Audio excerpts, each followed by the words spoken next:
Hey, catch. Caught it. Today we're making the ultimate sweet and salty, well, more like sweet and savory combination, chicken and waffles. We love chicken and waffles around here, but we have 3 potential problems. 1, the chicken should be crispy, juicy, full of flavor, and not dry, flavorless, or no crunch. 2, our waffles should be fluffy and tender, not soggy and flat. And 3, when preparing a meal, you want everything to come out hot and at the same time so everyone can eat together. With my method, we can avoid the hassle of having one person eat at a time or everyone ending up with cold food. Roscoe's is the gold standard for chicken and waffles, but today we're going to come as close as possible here in Texas. Before we get started, let's grab 2 trays and throw them in the oven at 200 degrees.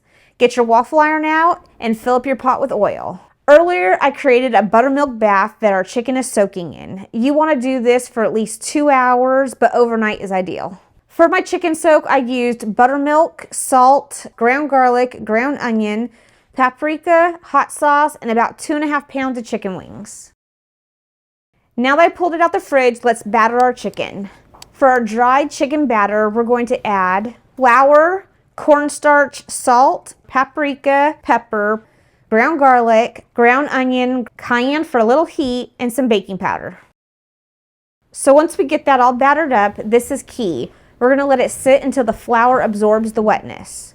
Helps me be a little less messy if I have one hand for wet and one hand for dry. I tried the wet, dry method, which turned out super crunchy chicken, but found breading didn't adhere to the chicken very well. So now that the chicken all nice and coated, we're going to set that to the side. In some of these pieces, you'll see the wetness start to come through and the chicken will lose some of the powdery look to it. Now it's time to start heating our oil and our waffle iron. Ready for our waffle mix? This is actually going to be really close to our pancake recipe that you can find right here with the addition of oil.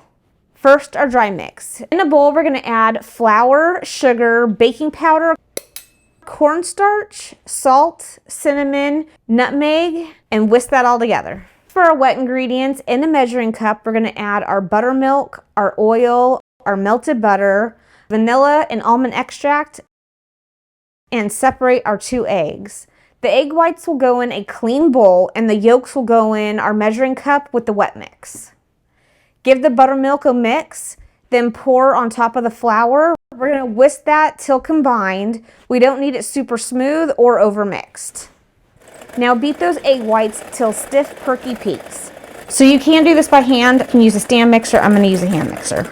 And so the volume of this will at least double. When whipping egg whites, it's crucial to make sure you don't get any yolk in the bowl, and it should be free of any oil. Once those peaks are perky, we're going to pour half of it into your batter and fold it in gently. You don't want to stir them and whip them around too much. That's just going to undo all the work we just did, putting all that air in those egg whites. Once done, do the same thing with the other half. So this helps it stay fluffy. We want fluffy waffles. Now this combined, we're going to let it sit and rest until we're ready for it. When I first introduced some of our friends in Texas to the idea of chicken and waffles, they were confused. I think they assumed we were making chicken waffles instead of chicken and waffles, or putting chicken in our waffles. So of course I had to make some for a breakfast dinner party. I only have 1 waffle iron and I want to have all the food come out at the same time.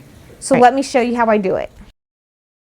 Now that our oil is hot, let's get started with frying the chicken. For this pot, I can usually fit about 3 to 4 pieces of chicken in at a time, but of course yours will vary based on the size of your pot and the chicken pieces. While that's cooking, let's spray our waffle iron and scoop about ½ a cup of batter into it. With our iron, it's going to take about 4 minutes total for 1 waffle to be perfectly cooked. Hey, don't judge my waffle iron. It's ugly, but we've had it at least 15 years and it's still going strong. Now let's check our chicken. Again, timing is key. We want all the food to be hot at the same time. Fry the chicken until it's beautifully golden and cook through.